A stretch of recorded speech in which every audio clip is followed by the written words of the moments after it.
ಅಣ್ಣ ನಾವು ರೆಡಿಯಾಗಿ ತುಂಬ ಹೊತ್ತಾಯ್ತು. ನಮ್ಮ ಲಗೇಜ್ ಕೂಡ ಕಾರಲ್ಲಿ ಇಟ್ಟಾಯ್ತು. ನೋಡು, ಈ ಸಂಜನೆಯಿಂದನೇ ಲೇಟ್ ಆಗಿದ್ದು. ಏನ್ ಸಂಜನಾ, ನೀನ್ ವುಡ್ ಬಿ ಬರ್ತಾನೆ ಅಂತ ಸ್ವಲ್ಪ ಜಾಸ್ತಿನೇ ಮೇಕಪ್ ಮಾಡ್ಕೊಂಡಿದ್ಯಾ? ಇನ್ನೇನ್ ಹಂಸಿಕಾ, ಮದ್ವೆ ಮಾಡ್ಕೊಳ್ಳೋನ ಈಗಿಂದಾನೇ ಕಂಟ್ರೋಲಲ್ಲಿ ಇಟ್ಕೋಬೇಕಲ್ಲ.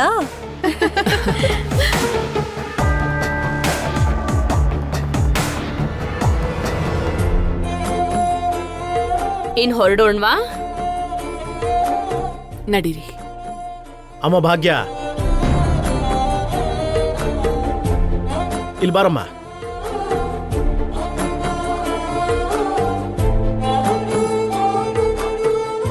ನಾವು ಹೋಗಿ ಬರ್ತೀವಿ, ನೀನ್ ಹುಷಾರಮ್ಮ.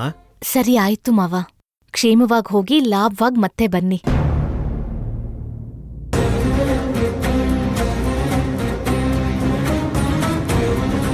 ಯಾವತ್ತಿನ ಹಾಗೆ ಈ ವಿಜಯದಶಮಿ ಹೊಸ ವಿಜಯನ ನಂದನ್ ಕುಟುಂಬಕ್ಕೆ ಕೊಡ್ಲಿ ಅಂತ ಆ ತಾಯಿನ ಮನಸ್ಫೂರ್ತಿ ಪ್ರಾರ್ಥನೆ ಮಾಡಿ.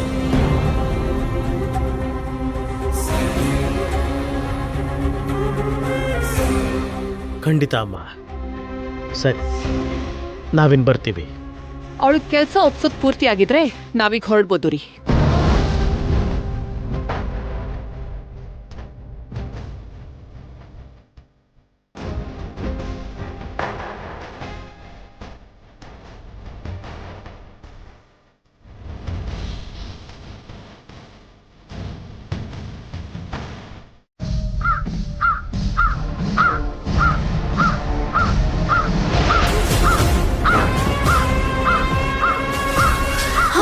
ಮಿತ್ರ,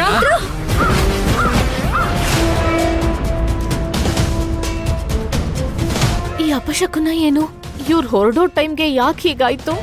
ಭಗವಂತ, ಇವರು ಕ್ಷೇಮವಾಗಿ ಯಾವ ತೊಂದ್ರೆನೂ ಇಲ್ಲದೆ ಊರ್ ಸೇರ್ಬೇಕು. ಮಿತ್ರ ಅವ್ರಿಗೆ ಎಲ್ಲಿಂದ ಯಾವ ಅಪಾಯ ಆಗದಿರೋ ಹಾಗೆ ನೀನೇ ನೋಡ್ಕೋಬೇಕು ತಂದೆ.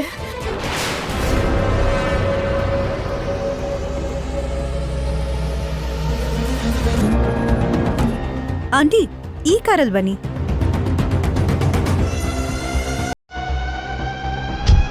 ಮಿತ್ರ, ಲೇಟ್ ಆಗ್ತಿದೆ, ಬೇಗ ಬಾ.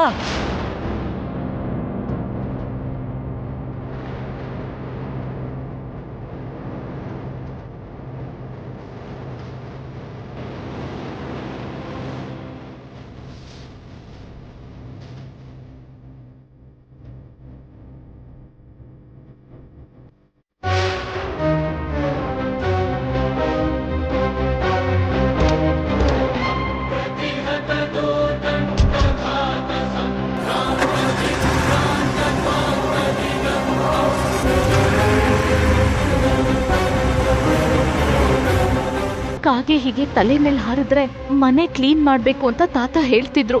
ಮೊದ್ಲು ಆ ಕೆಲಸ ಮಾಡ್ಬೇಕು.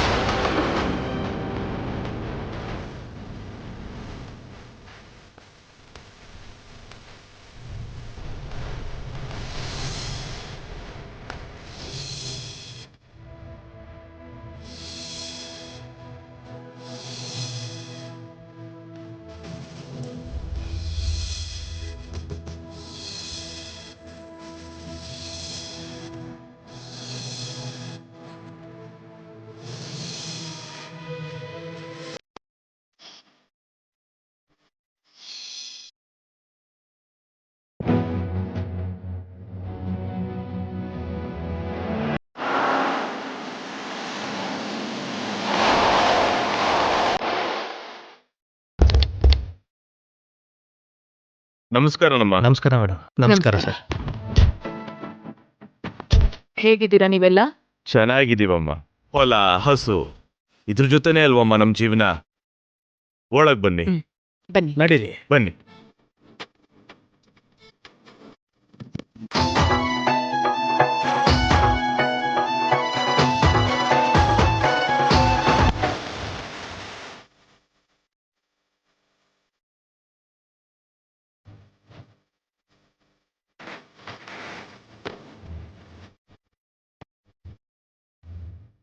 ನೀವು ಬರ್ತೀರಾ ಅಂತಾನೆ ಕೆಲಸದವ್ರನ್ನೆಲ್ಲ ಬಿಟ್ಟು ಮನೆಯೆಲ್ಲ ಕ್ಲೀನ್ ಮಾಡ್ಸಿದೀವಪ್ಪ. ಥ್ಯಾಂಕ್ಸ್, ನಿಮ್ಮಿಂದ ತುಂಬಾ ಹೆಲ್ಪ್. ಅಯ್ಯೋ, ಇದಕ್ಕೆಲ್ಲ ಥ್ಯಾಂಕ್ಸ್ ಯಾಕಪ್ಪ? ಮನುಷ್ಯನಿಗೆ ಮನುಷ್ಯ ಸಹಾಯ ಮಾಡಿಲ್ಲ ಅಂದ್ರೆ ಹೇಗೆ? ದೇವಸ್ಥಾನದ ಹತ್ರ ಏರ್ಪಾಟ್ಗಳು ಹೇಗಿವೆ? ಎಲ್ಲ ಸರಿಯಾಗಿ ನಡೀತಾ ಇದೆಯಾ? ಎಲ್ಲ ಏರ್ಪಾಟ್ಗಳು ಚೆನ್ನಾಗೇ ನಡೀತಿದೆ ಸರ್. ನಾಳೆ ಬೆಳಿಗ್ಗೆ ನಿಮ್ಮ ಮನೆಯಿಂದನೇ ಗುಡಿಗೆ ಅಗ್ರ ತಾಂಬೂಲನ ತಗೊಂಡು ಹೋಗ್ಬೇಕು. ಅದು ಬಂದ್ಮೇಲೆನೆ ಪೂಜೆ ಶುರು ಆಗೋದು. ಖಂಡಿತ ಹಾಗೆ ಮಾಡೋಣ. ಪ್ರತಿ ಸಲದ ಹಾಗೆ ಆಚಾರಗಳು ಸಂಪ್ರದಾಯಗಳು ಎಲ್ಲಾನು ನಡೆಯುತ್ತೆ. ಈ ವಿಷಯದಲ್ಲಿ ನಿಮ್ಗೆ ಯಾವುದೇ ರೀತಿ ಸಂದೇಹನೂ ಬೇಡ. ತುಂಬಾ ಸಂತೋಷ ನಮ್ಮ.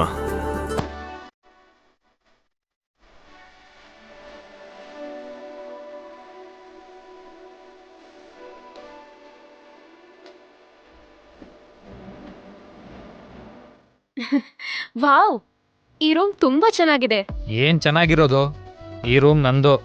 ಹಲೋ ಹಲೋ, ಈ ರೂಮ್ ಏನಾದ್ರೂ ತಾತ ನಿನ್ ಹೆಸ್ರಿಗೆ ಬರ್ದಿದಾರಾ? ಇಲ್ಲಿಬ್ರು ಹೆಣ್ಮಕ್ಳಿದೀವಿ, ಈ ರೂಮ್ ನಮಗ್ ಕೊಟ್ಬಿಡು. ನೀವೆಷ್ಟೇ ಜನ ಇದ್ರೋ ಮೊದ್ಲು ಬಂದಿದ್ದು ನಾನು. ಆ? ಸೊ ಈ ರೂಮ್ ನಂದು. ಅದೆಲ್ಲ ಆಗಲ್ಲ, ನಮ್ಗೆ ಈ ರೂಮ್ ಬೇಕು. ಕೊಡು ಅಂದ್ ಕೂಡ್ಲೆ ಕೊಟ್ಟು ನಾನು ಹೋಗ್ಬಿಡ್ತೀನ? ಯಾವ್ದೇ ಕಾರಣಕ್ಕೂ ಕೊಡಲ್ಲ. ಇಲ್ಲ ಇಲ್ಲ, ಈ ರೂಮ್ ನಮ್ಗೆ ಬೇಕು. ಕೊಡಲ್ಲ ಅಂತ ಹೇಳ್ದೆ ತಾನೇ? ನಮ್ಗೆ ಬೇಕು ಅಷ್ಟೇ. ಇಲ್ಲ, ಇಲ್ಲ. ನೀನ್ ಇವಾಗ ಈ ರೂಮ್ ಕೊಡೋದಕ್ಕಾಗಲ್ಲ. ಬೇಕು ಅಷ್ಟೇ. ನಮ್ಗೆ ಈ ರೂಮ್ ಇಷ್ಟ ಆಗಿದೆ, ನಾವ್ ಇಲ್ಲೇ ಇರ್ತೀವಿ ಸಾಧ್ಯ ಇಲ್ಲ. ಅಷ್ಟೇ. ಏಯ್ ಏನ್ರ ಜಗಳ, ಹೊರಗಡೆ ಬನ್ನಿ. ಇರು, ಅಣ್ಣಂಗ್ ಹೇಳ್ತೀನಿ. ಏಯ್,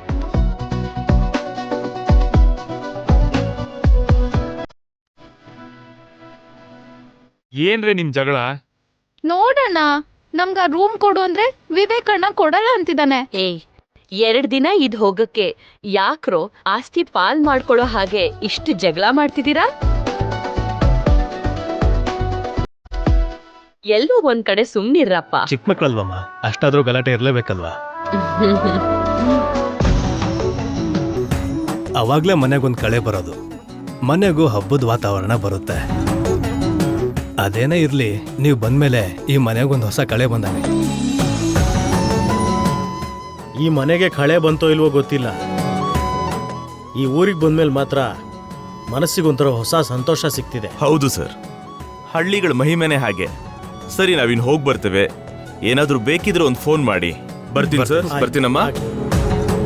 ಲೇ ನಡೀರೋ ನಡೀರೋ, ನಿಮ್ ಜಗಳನ ಈಗ್ಲೇ ತೀರ್ಸೋಣ, ನಡೀರಿ. ಭಾಗ್ಯ ಕೂಡ ಬಂದಿದ್ರೆ ತುಂಬಾ ಚೆನ್ನಾಗಿರ್ತಿತ್ತು. ಅವಳು ಇಲ್ದಿರೋ ಕೊರತೆ ತುಂಬಾ ಚೆನ್ನಾಗಿ ಗೊತ್ತಾಗ್ತಿದೆ.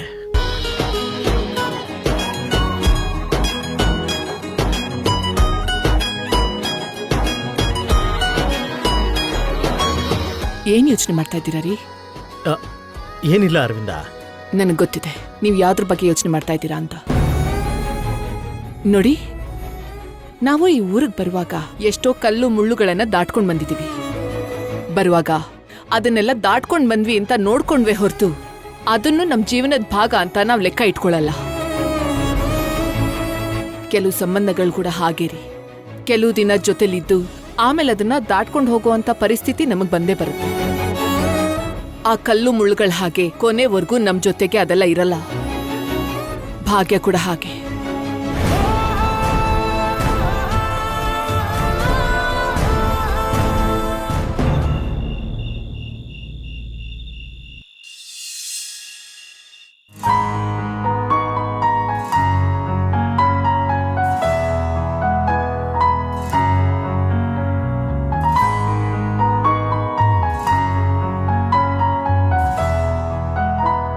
ನಮ್ ಕುಟುಂಬ ಎಲ್ಲ ಸಂತೋಷವಾಗಿ ಕಳಿಯೋ ಆ ಹಬ್ಬಕ್ಕೆ ಭಾಗ್ಯ ಬರೋದು ನಂಗಿಷ್ಟ ಇಲ್ಲ.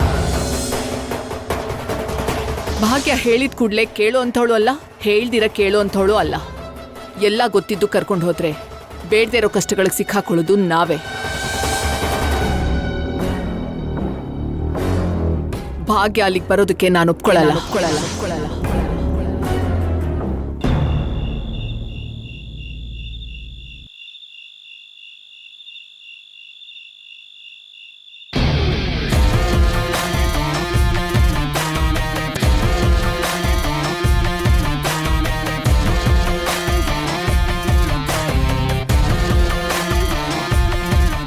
ಏನ್ ಮನೀಷಾ, ಆಕಾಶದಲ್ಲಿರೋ ಚಂದಮಾಮನ್ ಹಾಗೆ ನಿನ್ ಮುಖ ಕೂಡ ಪಳಪಳ ಅಂತ ಹೊಳಿತಿದೆ. ಈ ಊರ್ ಅಷ್ಟಿಷ್ಟ ಆಯ್ತಾ? ಇಲ್ಲ ಆಂಟಿ, ಈ ಮೊಮೆಂಟ್ ಅಷ್ಟಿಷ್ಟ ಆಯ್ತು. ಅಂದ್ರೆ ಈ ಮೊಮೆಂಟ್ ಅಲ್ಲಿ ಅಂತ ಸ್ಪೆಷಲ್ ಏನಿದೆ? ಮಿತ್ರ ಪಕ್ಕ ಭಾಗ್ಯ ಇಲ್ದೆ ನಾನೊಬ್ಳೆ ಅವನ ಜೊತೆ ಇದ್ದೀನಿ. ಭಾಗ್ಯ ಅಲ್ಲಿ ಯಾರೂ ಇಲ್ದಿರೋ ಅನಾಥೆ ಆಗಿದ್ದಾಳೆ.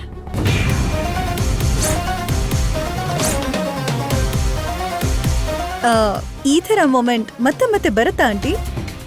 ನೀನ್ ಹೇಳಿದ್ದು ಕೂಡ ಕರೆಕ್ಟೇ ಮನೀಷಾ. ಇಷ್ಟು ದಿನ ಭಾಗ್ಯ ನಿನ್ ಜೀವನದಲ್ಲಿ ಇದ್ಲು ಅಂತ ನಿನ್ಗೆ ಅಡ್ಡ ಇದ್ದಾಳೆ ಅಂತ ಎಷ್ಟು ಫೀಲ್ ಆಗ್ತಿದ್ಯಲ್ಲ. ಕನಿಷ್ಠ ಇಲ್ಲಿರೋ 2-3 ದಿನ ಆದ್ರೂ ಆ ಭಾಗ್ಯ ಗಾಳಿ ಸೋಕ್ದೆ, ಆ ಭಾಗ್ಯ ತಂಟೆ ಇಲ್ದೆ ನೀನಿಲ್ಲಿ ಹಾಯಾಗಿರ್ಬೋದು. Exactly aunty. ಈ ಟೈಮ್ನ ನಾನು ಕರೆಕ್ಟಾಗಿ ಯೂಸ್ ಮಾಡ್ಕೋತೀನಿ. ಮಿತ್ರನ ನನ್ ಕಡೆ ಪೂರ್ತಿ ತಿರ್ಗಿಸ್ಕೋತೀನಿ. ವಾಪಸ್ ಹೋಗೋದ್ರಲ್ಲಿ ಭಾಗ್ಯ ಕಡೆ ನೋಡಿ ನನ್ ಕಾಲರ್ ಎತ್ತಿ ಮಾತಾಡೋ ಥರ ಮಿತ್ರನ ನನ್ ಕಡೆ ಮಾಡ್ಕೋತೀನಿ. ಈ ಹೊಸ ಜಾಗ ನಿನ್ಗೆ ಆತರ ಅವಕಾಶ ಕೊಡ್ಲಿ ಅಂತ, ಮಿತ್ರ ನಿನ್ಗೆ ಹತ್ರ ಆಗ್ಲಿ ಅಂತ ಮನಸ್ಫೂರ್ತಿಯಾಗಿ ಕೇಳ್ಕೊಳ್ತೀನಿ ಮನೀಷಾ. ಅಷ್ಟಕ್ಕೂ ಆ ಭಾಗ್ಯ ದೊಡ್ಡ ಮನೇಲಿ ಏನ್ ಮಾಡ್ತಿದ್ದಾಳೋ ಏನೋ. ಅದೌದು, ಭಾಗ್ಯ ಅಲ್ಲೊಬ್ಳೆ ಏನ್ ಮಾಡ್ತಿದ್ದಾಳೋ ಏನೋ. ಕಾಲ್ ಮಾಡಿ ಮಾತಾಡ್ಲಾ?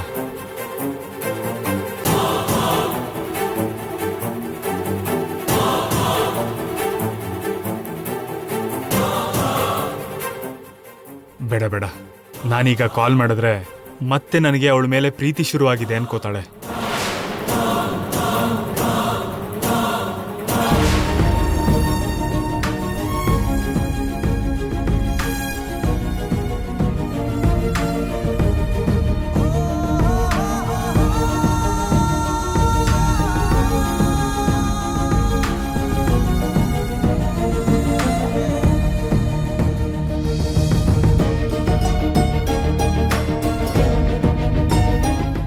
ಆದ್ರೆ ನಾನೇನೀಗ ಪ್ರೀತಿಯಿಂದ ಕಾಲ್ ಮಾಡ್ತಿಲ್ವಲ್ಲ.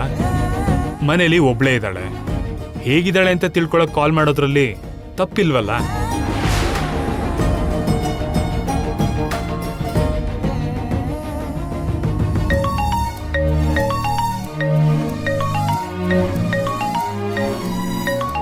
ಮಿತ್ರ ಅವ್ರು ಯಾಕೋ ಫೋನ್ ಮಾಡ್ತಿದಾರಲ್ಲ.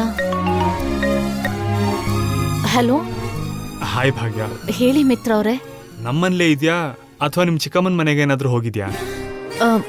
ನಮ್ಮನೇಲೇ ಇದ್ದೀನಿ.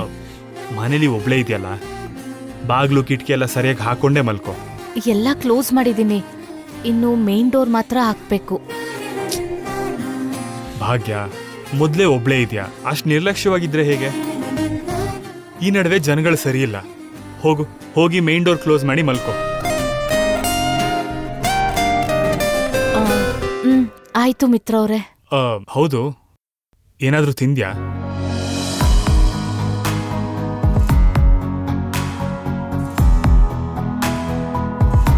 ಇನ್ನೂ ತಿಂದಿಲ್ಲ ಮಿತ್ರ ಅವ್ರೆ. ಇಷ್ಟೊತ್ತಾದ್ರೂ ಏನ್ ಮಾಡ್ತಿದ್ದೆ ಭಾಗ್ಯ? ಬೇಗ ಏನಾದ್ರೂ ತಿಂದು ಮಲ್ಕೋ. ಸರಿ ಮಿತ್ರ ಅವ್ರೆ. ಸರಿ, ಇಡ್ತೀನಿ. Good night. Good night.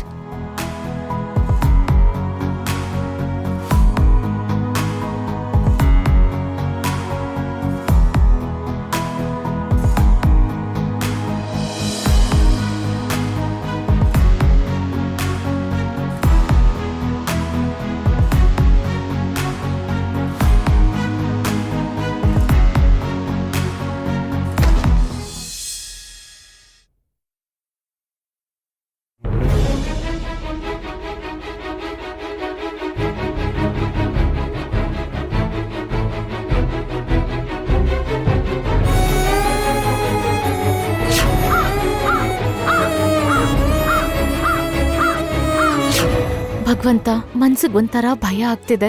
ಅಲ್ಲಿ ಮಿತ್ರ ಅವ್ರಿಗೆ ಯಾವ ರೀತಿ ತೊಂದರೆ ಆಗ್ಲಿ, ಅಪಾಯ ಆಗ್ಲಿ ಆಗ್ದಿರೋ ಹಾಗೆ ನೀನೇ ನೋಡ್ಕೋಬೇಕು.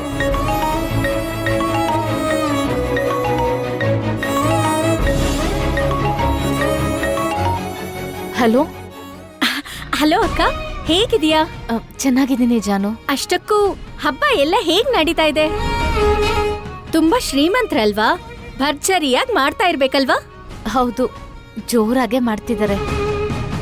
ಆದ್ರೆ ಎಲ್ರೂ ಅವ್ರ ಸ್ವಂತ ಊರಲ್ಲಿ ಮಾಡ್ತಿದ್ದಾರೆ. ಅಂದ್ರೆ ಇವಾಗ ಅಲ್ಲಿ ಯಾರೂ ಇಲ್ವಾ? ಇಲ್ಲ ಜಾನು, ಪ್ರತಿ ವರ್ಷನೂ ಎಲ್ರೂ ಅವ್ರೂರಲ್ಲೇ ಹಬ್ಬ ಮಾಡ್ತಾರಂತೆ. ಮತ್ತೆ ನೀನು? ನನ್ನ ಅಗತ್ಯ ಅವ್ರಿಗೆಲ್ಲಿರುತ್ತೆ? ಅವರೆಲ್ಲ ಬಿಟ್ಟು ಹೋದ್ರು. ಇನ್ನ ಅವ್ರಂತೂ ಯಾವತ್ತೂ ಬದ್ಲಾಗೋದಿಲ್ಲ ಅಕ್ಕ. ಒಂದೊಂದ್ಸಲ ಅನ್ಸತ್ತೆ ನೀನ್ ತಗೊಂಡಿರೋ ನಿರ್ಧಾರ ನಿಜವಾಗ್ಲೂ ಕರೆಕ್ಟ್ ಹೌದಾ ಅಂತ.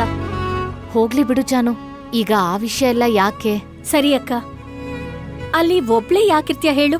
ಮನೆಗ್ ಬಂದ್ಬಿಡು. ಇಲ್ಲ ಜಾನು, ಮನೇಲಿ ಯಾರು ಇಲ್ವಲ್ಲ, ಇಷ್ಟು ದೊಡ್ಡ ಮನೇಲಿ ಯಾರು ಇಲ್ದೇ ಇರೋದು ಸರಿ ಇರಲ್ಲ. ಸರಿ ಅಕ್ಕ, ಹಾಗಿದ್ರೆ ನಿನ್ ಜೊತೆ ಇರೋಕೆ ನಾನೇ ಅಲ್ಲಿಗೆ ಬಂದ್ಬಿಡ್ತೀನಿ. ಕೆಲವೊಂದ್ ವಸ್ತುಗಳು ಬೇಕು ಅಂತ ಮಾರ್ಕೆಟ್ಗೆ ಬಂದಿದ್ದೀನಿ. ಇದನ್ನ ಮನೇಲಿ ಕೊಟ್ಬಿಟ್ಟು ನೇರವಾಗಿ ನಿನ್ನ ಹತ್ರ ಬರ್ತೀನಿ. ಸರಿ ಜಾನು.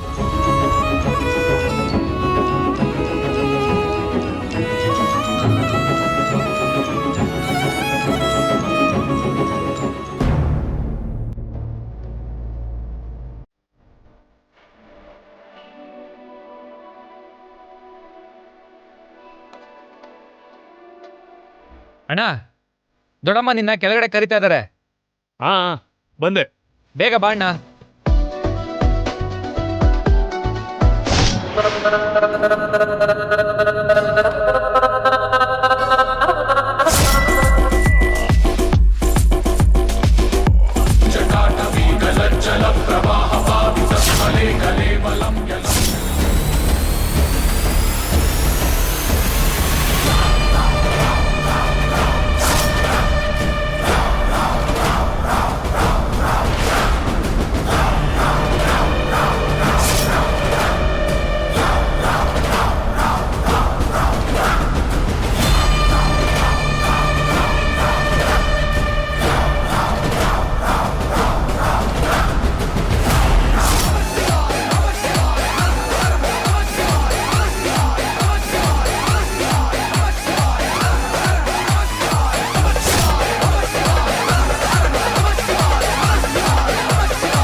ಮಿತ್ರ,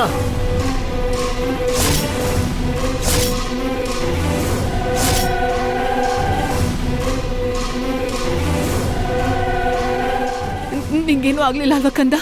ಏನೂ ಆಗಿಲ್ಲ ಮಾಮ್. ಮನೀಷಾ, ಕಣ್ಣು ನೆತ್ತಿ ಮೇಲೆ ಇಟ್ಕೊಂಡು ನಡೀತಾ ಇದ್ಯಾ ಹೇಗೆ? ಹೆಜ್ಜೆ ಇಡೋದಕ್ಕೂ ಮುಂಚೆ ಎಲ್ಲಿಡ್ತಾ ಇದ್ಯಾ ಅಂತ ನೋಡ್ಕೋ. ಸಾರಿ ಆಂಟಿ, ನೋಡ್ಕೊಳ್ದೆ ಮಿತ್ರ ಡಿಕ್ಕಿ ಹೊಡೆದೆ.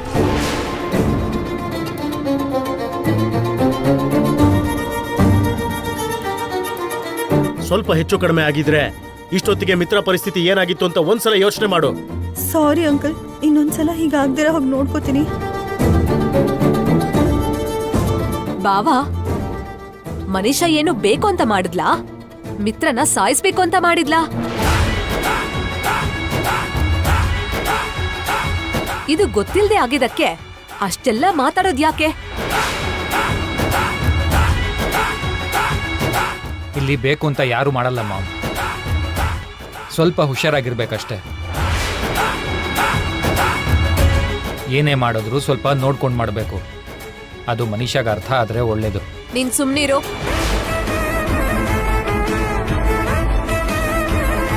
ಈಗ ಮನೀಷಾ ಏನೋ ಮಾಡಬಾರ್ದು ಅಪರಾಧ ಮಾಡಿರೋ ಹಾಗೆ ಮಾತಾಡ್ತಿದ್ಯಲ್ಲ.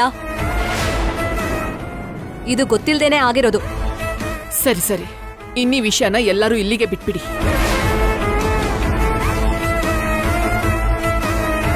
ಮನೀಷಾ, ಇನ್ಮುಂದೆ ಆದ್ರೂ ಕಣ್ಣನ್ನ ನೆಲದ ಮೇಲೆ ಇಟ್ಕೊಂಡು ನಡಿ. ಭಾಗ್ಯ ಹೇಳಿದ್ದು ನಿಜಾನೇ.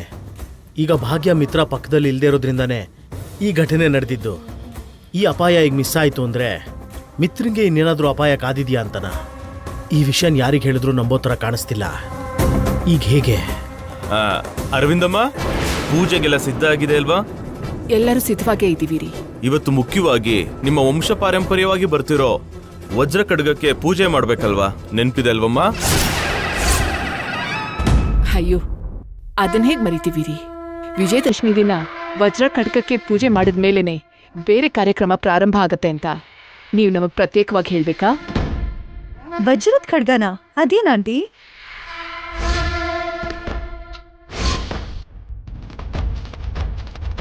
ಮಿತ್ರ,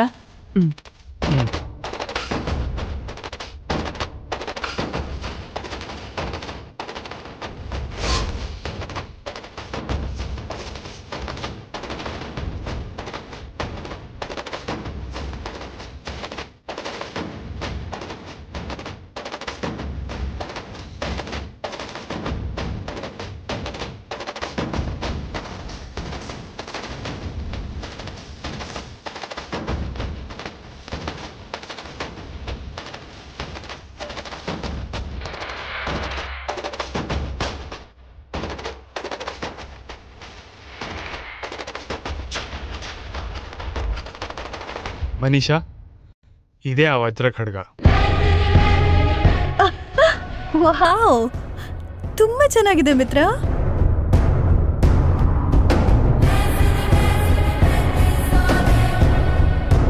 ಹೌದು ಮನೀಷಾ, ಇದು ನಮ್ ಕುಟುಂಬದಲ್ಲಿ ತಲೆಮಾರಿಂದ ಬರ್ತಿದೆ. ಇದನ್ನ ಯಾವಾಗ್ಲೂ ದೂರದಿಂದ ನೋಡಿದ್ದೆ ಬಿಟ್ರೆ ಮನಸ್ಫೂರ್ತಿ ಯಾವತ್ತೂ ಮುಟ್ಟೇ ಇಲ್ಲ. ದೇವಯಾನಿ,